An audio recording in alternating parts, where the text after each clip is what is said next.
Alright, Elliot7130 here. Today what I want to do is just walk through the steps that I took to create that Power Blast / Shatter effect that you see over there on my YouTube page. So what I want to do now is just start grabbing frames out of this AVI file to send over to Photoshop. And I'm going to do maybe 4 or 5 frames, but you really don't have to. If you want, you could just do one. And you can go up to the top and go to composition, save frame as file, or you can just hit Control Alt S key, drop it down there like that. You get the frame as a PSD, render them out, and then I guess I'll see you over in Photoshop. Okay, so now here we are in Photoshop. I've already imported my footage. And so now what I want to do is just get in here and start grabbing pixels on him. Get a little closer to him and grab that quick selection tool and just start grabbing pixels. Okay? Get all the pixels that represent him. Make sure you got a small enough brush to get in there and really, you know, really grab. So, and when you feel like you can't grab anything else, or if you keep grabbing stuff in the background, just switch that out to the lasso tool and hold down the shift key. Make sure you hold down the shift key, because if you just click, you're going to deselect everything that you just worked for. So, and just step back and make sure you hold down the shift key. You see that little plus sign, that means it's adding more. It don't have to be perfect. Just get in there and add what you want to the scene. And then once you get it nice selected, hit Control C, come down here and make a new layer, and then hit Control V. And what you should have when you're done is, you know, if you turn off the original background layer, you should have something like that. So that's basically it for that. If you did a bunch of frames, then go ahead and knock that all out.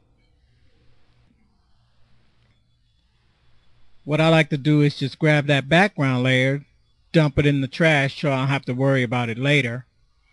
So get up here, save as, and there's the originals. So for that one, I just save it as a copy. Okay, I select yes, and I close that puppy. Don't want to do that. So I'm going to go ahead and do this, save these as copies, and then I'll just see you over in After Effects. Okay, so here we go, back in After Effects. What I'm going to do is just go and grab all these, the ones that say copy.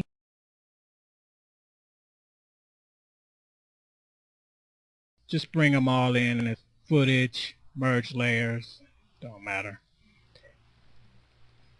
So now what I want to do is just basically put these pictures where they go.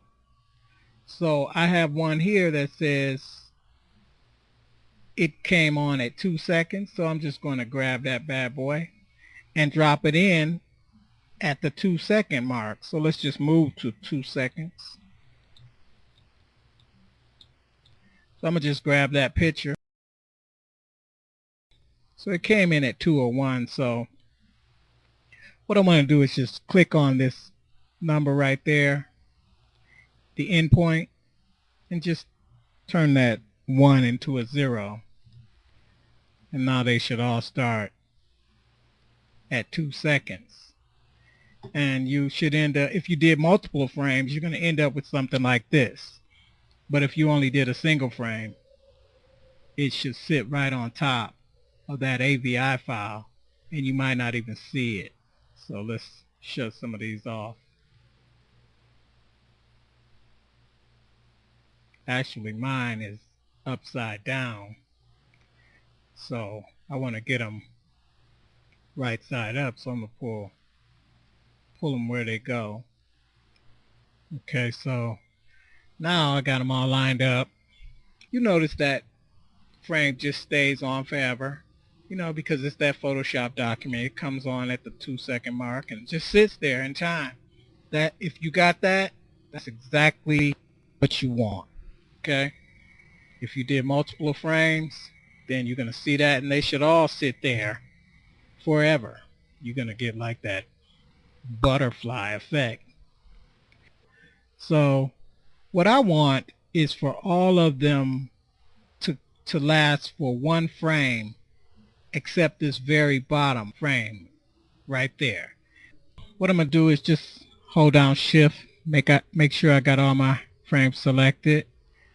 Then I'm just going to kind of zoom in the timeline and grab all of them and pull them all together. So get a little closer in there and make them a little tighter. Make them last for one frame only. If you're working with one frame, remember the first frame. If you're only working with one, it stays on. I'm going to just move these to like build a set of stairs.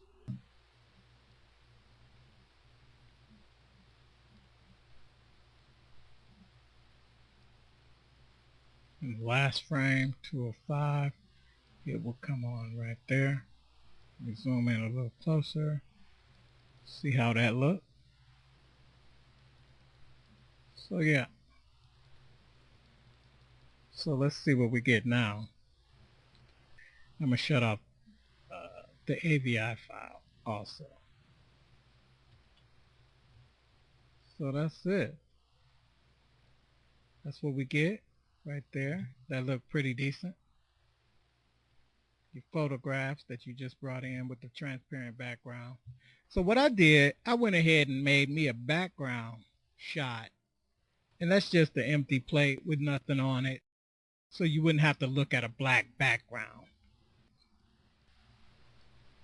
So now we got that all lined up. The pictures doing what they're supposed to do. What I want to do now is make a new solid. What color it is, it really don't matter. Let's just name that solid particular. And then let's duplicate it, Control D, and let's name this one floor. And what we're going to do is just drag it down to the very bottom. Okay, so that should be cool. Now what I want to do is actually grab all these PSD files or Photoshop documents and just kind of pre-compose them together. Just pre-compose them. So you can go up to the top, layers, and select pre-compose. I'm just going to name it PSD.